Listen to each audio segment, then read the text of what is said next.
Bien, buenos días a todos, ¿cómo les va?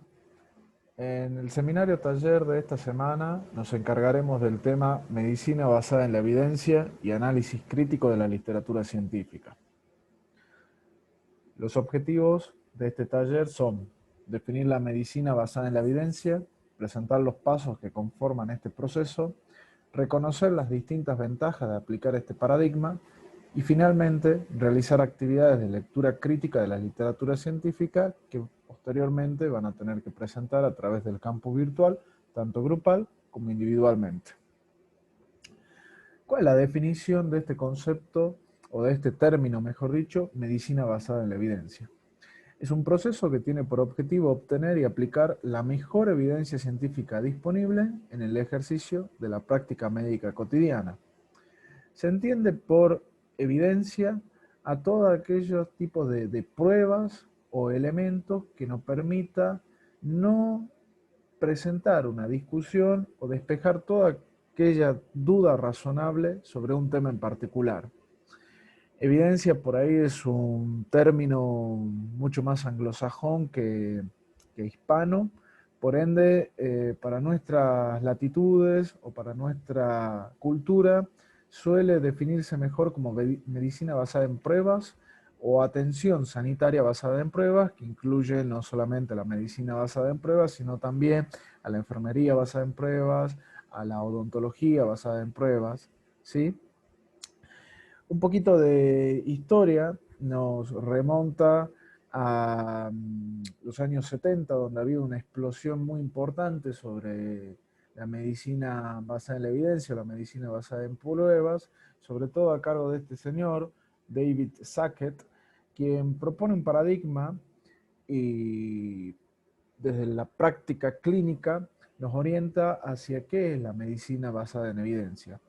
Básicamente, él nos habla de que esta consiste en integrar la competencia clínica individual, o sea, el juicio clínico del profesional, entiéndase la capacidad de interpretar el padecimiento de un enfermo con la mejor evidencia clínica externa disponible a partir de una investigación sistemática, ¿sí?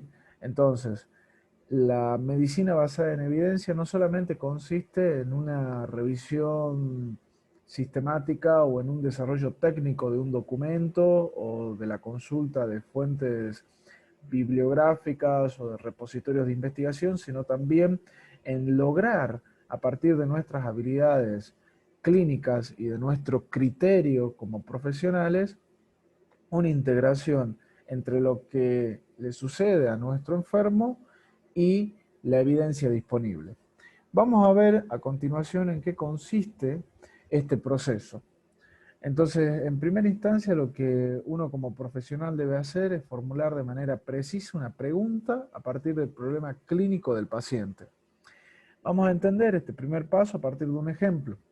Un hombre de 50 años consulta por dolor torácico tipo opresivo, de una intensidad 8 en 10, que irradia mandíbula, se encuentra asociado a sudoración fría, náuseas. Este mismo paciente nos refiere a antecedentes de ser tabaquista y sedentario.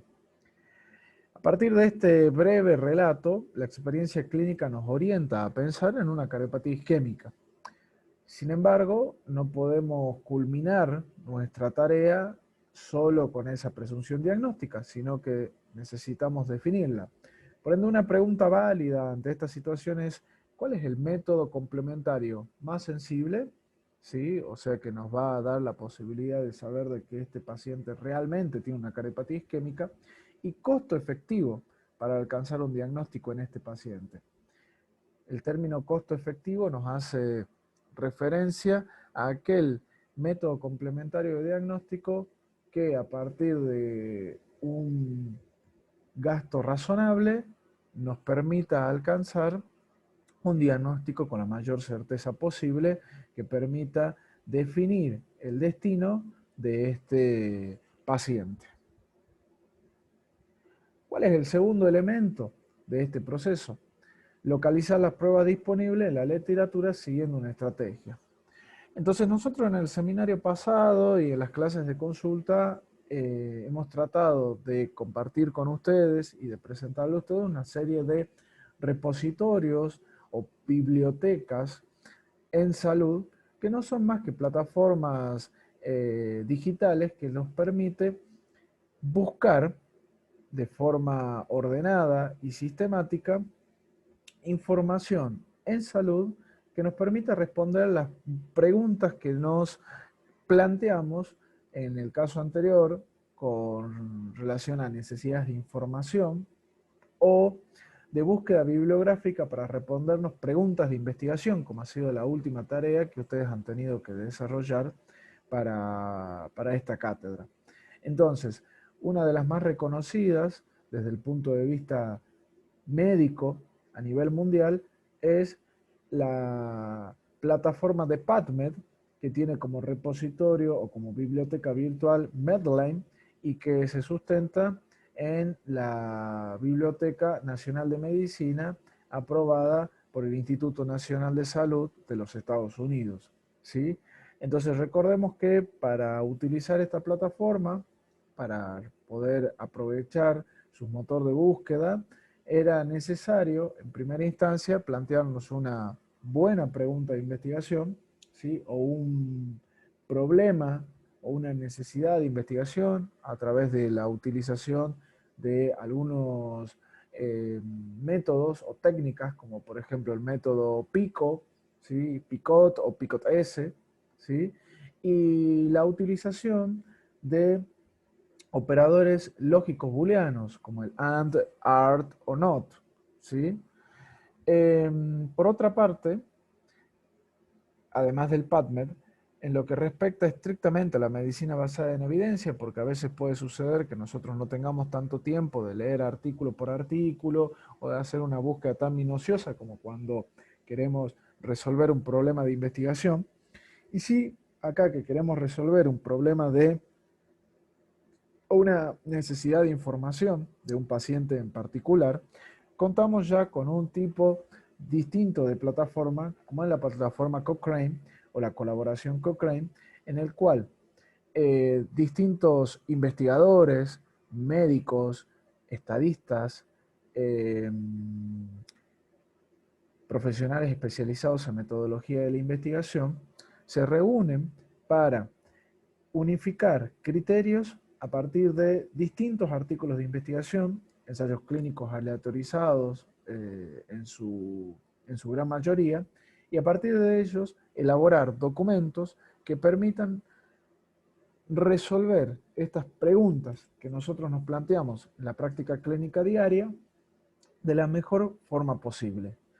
Entonces, esta plataforma Cochrane, ¿sí? Que está en español, donde tiene incluso una serie de recursos para profesionales, como también para investigadores, pero también para pacientes, ¿sí? Nos permite en español, o sea, en nuestro idioma, obtener distintos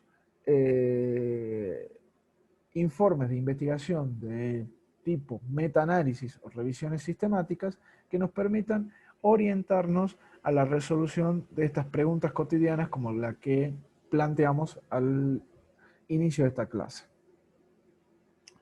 ¿En qué consiste este proceso? En un tercer paso, que es la evaluación crítica de la evidencia.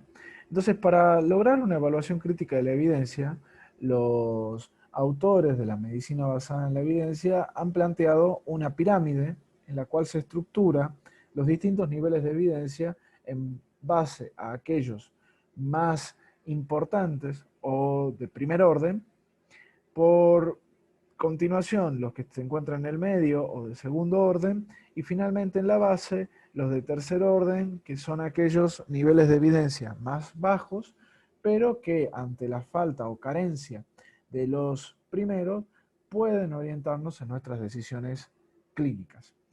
¿Qué conforma cada uno de estos niveles de evidencia? Bueno, tenemos en la cúspide las revisiones sistemáticas de ensayos clínicos aleatorizados, ¿sí?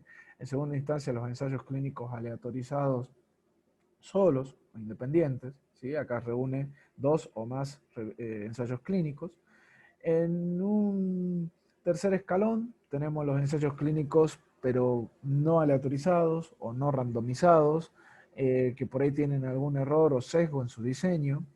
Finalmente, Ya en este cuarto escalón tenemos los estudios observacionales, los estudios de cohorte, los casos y controles, y finalmente en el escalón más bajo, ¿sí?, iniciando la pirámide de estos estudios, tenemos los estudios de caso, la opinión personal de algún experto sobre el tema, o la opinión de grupos o consensos de expertos. Significa que los estudios o ensayos clínicos que se encuentran por debajo en la pirámide son de menor trascendencia o no tienen relevancia para nuestra respuesta de pregunta, para nada, ¿sí? Muchas veces sucede que la información o la construcción de la información se hace desde abajo hacia arriba.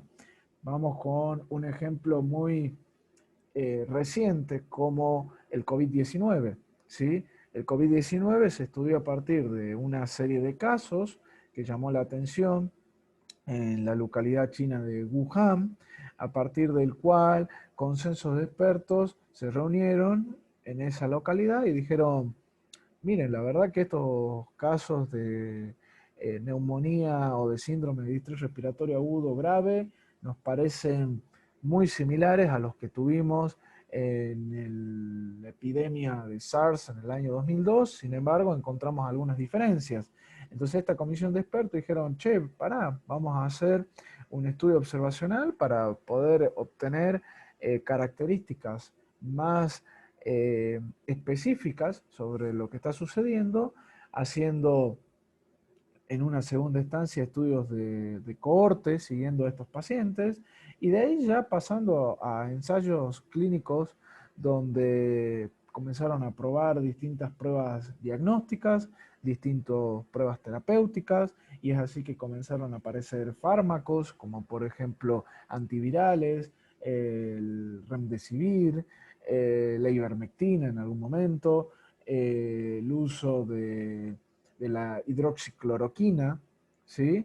Entonces, de ahí dijeron, bueno, a ver, vamos a buscar una evidencia de mayor firmeza, ¿sí? Y ahí estos ensayos clínicos controlados, aleatorizados, se hicieron mucho más estrictos, se eligieron o se seleccionaron pacientes con una mejor caracterización, pero para esto fue pasando tiempo, no es que esto se hizo de un día para el otro, ¿sí? Y es así que hoy ya contamos con, por ejemplo, ensayos clínicos aleatorizados muy importantes, como es el estudio Recovery en Inglaterra, que nos permite la definición de todas aquellas, de aquellos fármacos o moléculas que han estado en seguimiento para el tratamiento de la patología en distinta gravedad, ¿sí?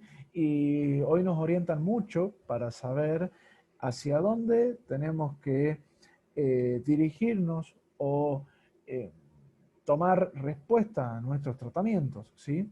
Seguramente en un futuro ya habrá revisiones sistemáticas, ¿sí? Ya hay algunas revisiones sistemáticas en circulación de ensayos clínicos aleatorizados, como la revisión eh, Solidarity de la Organización Mundial de la Salud, pero bueno, a medida que el tiempo avance y que vayamos teniendo mayor información, que hayamos podido recopilar una mayor cantidad de datos, esta pirámide y la información acerca del COVID se va a ir estrechando y ya no tomaremos nuestras decisiones basadas en lo que dice una serie de personas o en lo que nos muestran una serie de casos, sino más bien en lo que nos están mostrando muchos estudios que tienen una gran cantidad de datos y que por ende fortalecen la toma de decisiones frente a nuestros pacientes. Esta pirámide de los niveles de evidencia, ¿sí? Tiene también una clasificación o un correlato en lo que se llama grado de recomendación, niveles de evidencia, que es lo que veíamos en cada uno de estos escalafones de la pirámide, que puede ser aplicado a distintos problemas o temáticas dentro de la medicina o del ejercicio de las distintas profesiones de la salud. Esta es una clasificación propuesta por David Sackett, ¿sí?, en el año 90, y lo que hace básicamente, existen más de 11 clasificaciones de este tipo, dependiendo del problema que nosotros queremos resolver, pero se las traigo de esta manera de ejemplo como para mostrar Primero, ¿cuáles son las temáticas habituales en las cuales se utiliza la medicina basada en la evidencia? Por ejemplo, la terapéutica, prevención, etiología, complicaciones que puede generar una enfermedad en un paciente, el pronóstico, ¿sí?, que tiene el paciente al padecer esa enfermedad, los distintos métodos de diagnóstico que son importantes para resolver o para acercarse a un diagnóstico de certeza en un paciente, y finalmente los estudios económicos que son de muchísima trascendencia en las decisiones de salud pública o de políticas de salud para poder mantener un sistema que, como bien hemos visto y como bien estamos hoy viendo, se puede ver sumamente afectado si no se toman decisiones importantes desde el punto de vista político en la salud. Entonces, como para que ustedes tengan una idea, vamos a ver el tema de la terapéutica, la prevención, la etiología y los daños, ¿sí? Los grados de recomendación se estructuran en A, B, C y D, siendo los primeros de mayor importancia o jerarquía y siendo los últimos de menor jerarquía. Los niveles de evidencia se estructuran en 1, 2, 3, 4 y 5, subclasificándose los primeros en A y B. Entonces vamos de abajo hacia arriba. En el grado de recomendación de menor importancia y el nivel de evidencia de menor jerarquía se encuentra la opinión de expertos sin una evaluación crítica, ya sea basada en la fisiología, que son estudios teóricos iniciales de una enfermedad, ¿sí? Y después nos sigue el grado de recomendación de tipo C, con un nivel de evidencia A, donde está la serie de casos, los estudios de corte y de casos, controles de una mala calidad o con un diseño defectuoso. Dentro del grado de recomendación B tenemos el nivel de evidencia 3 y el nivel de evidencia 2. Yendo de abajo hacia arriba tenemos los estudios de casos y controles individuales, los revisiones sistemáticas que tienen cierta homogeneidad entre sus participantes y que incluyen los estudios de casos y controles. En el nivel de evidencia 2P ya encontramos los estudios de cohorte individuales, ¿sí?, con los ensayos clínicos de baja calidad. Y en el 2A ya tenemos revisiones sistemáticas de estudios de cohorte, ¿sí? Vean cómo ustedes las revisiones sistemáticas siempre nos dan un mayor o mejor aporte de solvencia a nuestras decisiones. Finalmente ya en el nivel de evidencia 1 tenemos los ensayos clínicos con aleatorización e intervalos de confianza estrechos. Los intervalos de confianza, no se preocupen, pero básicamente son elementos estadísticos que nos permiten a nosotros hablar de una mayor fiabilidad de nuestros resultados. Y finalmente tenemos las revisiones sistemáticas de ensayos clínicos con aleatorización, que sería la cúspide de la pirámide que les mostramos al principio. Después pueden ir leyendo cada uno de estos, pronóstico, diagnóstico, estudios económicos, para ver cómo se componen de los estudios, donde básicamente vamos a encontrar las mismas relaciones que al principio, ¿sí?, pero aplicadas en distintas temáticas, ¿sí? De estas distintas clasificaciones o de estos distintos cuadros va a ser lo que después nosotros nos vamos a permitirle recomendar a nuestros pacientes distintas acciones en salud, ¿sí? Tener en cuenta que aquellas acciones que se encuentran dentro del nivel A van a tener un mayor respaldo, una mayor solvencia que aquellas que se encuentran en el nivel D. Pero como les dije hace un momento, todo va a depender del tiempo que ha transcurrido acerca de esta patología y de la posibilidad de que contemos con mayor o menor información. Entonces, finalmente, el último paso de este proceso es la aplicación de las conclusiones de esta evaluación a la práctica diaria, cotidiana de nuestro accionar, ¿sí? ¿Esto qué quiere decir? Significa que puede ser que la mejor recomendación posible a través del grado de evidencia mayor para nuestro paciente en particular, volvamos al caso clínico de este paciente en el que sospechamos una cardiopatía isquémica, sea realizar una troponina 3 ultrasensible de cuarta generación que ha sido avalada por decenas de ensayos clínicos y que nos permite a nosotros tener la certeza del diagnóstico de nuestro paciente. Ahora bien, supongamos que esta troponina T no se encuentra disponible en nuestro ambiente porque estamos trabajando en un lugar de pocos recursos o porque estamos en el interior de nuestra provincia entonces este paciente se quedará sin diagnóstico. No, debemos aplicar otras recomendaciones que por ahí tengan un menor respaldo o que sean de menor sensibilidad, pero que nos permita brindarle una respuesta a nuestro paciente sin alejarnos o sin llegar a esta cuestión de decir, bueno, a mí me parece, no. Si podemos avalarnos en la investigación clínica y en los datos que ya existen y en la experiencia que nos da, ¿sí?, estos ensayos clínicos donde han sido sometidos a pruebas estadísticas y metodológicas que nos permita brindar una respuesta de mayor confiabilidad y certeza a una pregunta de investigación, debemos hacerlo, ¿sí? Entonces, vean ustedes cómo en los pasos se ve reflejado este paradigma que planteaba David Sackett de que uno como profesional debe integrar su praxis clínica, su juicio clínico y la mejor evidencia disponible en pos de resolver un problema concreto y puntual que es el que nos presenta nuestro paciente, ¿sí? Entonces, ¿qué ventajas tiene la medicina basada en la evidencia? Y bueno, la medicina basada en la evidencia claramente presenta una ventaja para el profesional sanitario, una ventaja para el paciente y una ventaja para el sistema de salud, las cuales estos tres interrelacionan mutuamente, generando una mejor medicina o una mejor práctica profesional en salud, siendo esta más eficiente y costo efectiva. Vamos a ver, como una de las últimas diapos, las ventajas estrictas o puntuales para el profesional sanitario. Disminuye la variabilidad en la asistencia. Esto tiene que ver con que disminuye esta discrepancia entre los distintos profesionales. Un profesional a la misma patología da un tipo de fármaco o indica un tipo de prueba diagnóstica, mientras que otro lo hace de una manera distinta.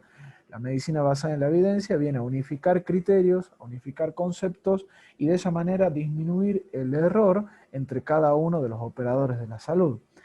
Suprime modas, propagandas, inducciones o formas de imposición. Esto lo hemos visto muy presente en la pandemia de COVID-19 por la cual estamos pasando, donde ha habido momentos donde dar antibióticos como la citromicina o la amoxicilina era cosa de todos los días sin ni siquiera tener un criterio o un aval de un ensayo clínico, ¿sí? Mientras que ha habido también cosas un poquito más graves como la indicación de elementos o compuestos, ejemplo, el dióxido de cloro para la prevención de esta patología, o incluso movimientos que han llevado a la gente a no querer inmunizarse, como supuestas reacciones adversas o materia de índole conspirativa relacionada a las vacunas, ¿sí? Entonces miren ustedes cómo la medicina basada en la evidencia puede contribuir o colaborar a nosotros como profesionales de la salud en la superación o en el lograr correr de nuestro camino estos obstáculos.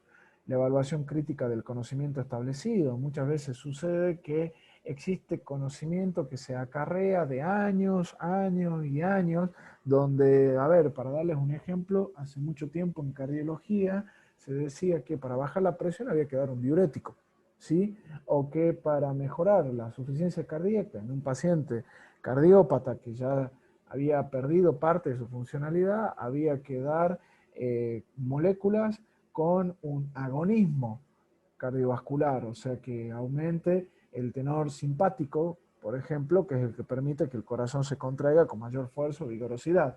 Hasta que la medicina basada en la evidencia, después de hacer muchas pruebas y ensayos clínicos aleatorizados, ha propuesto que la respuesta era en contra de la fisiología como uno pensaba.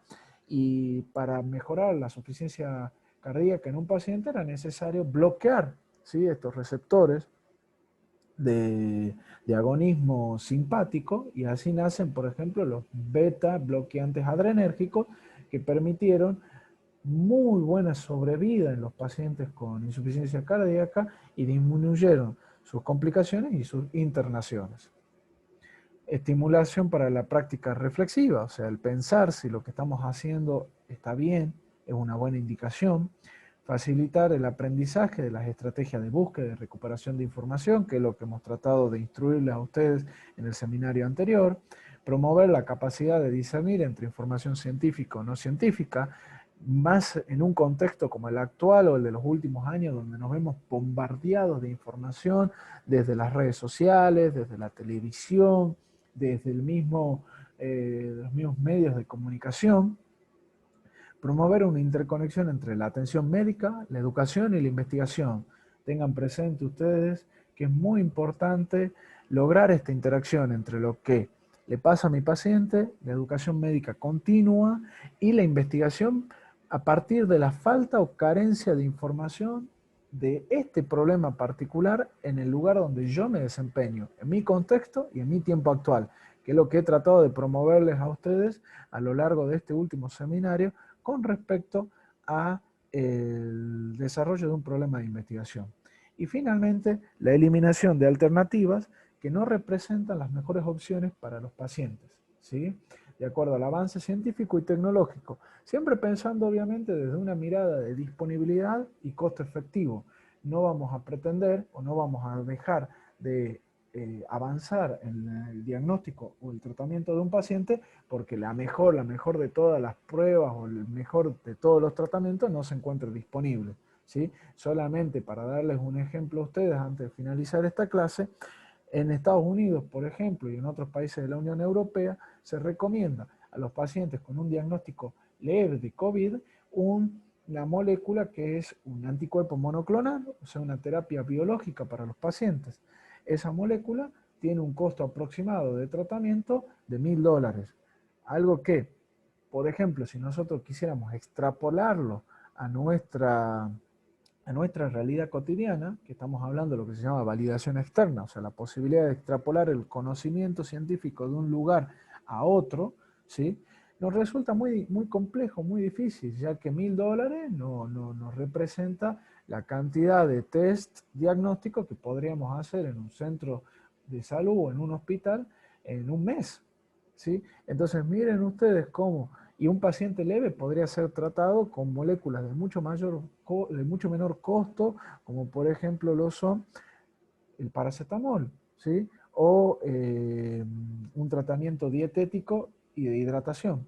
Entonces miren ustedes cómo a veces la aplicación de un tipo de terapéutica en un lugar lamentablemente no puede ser extrapolada a otro, pero eso no debe a nosotros eh, limitarnos o presentarnos una dificultad para no asistir a nuestros pacientes o a nuestra comunidad.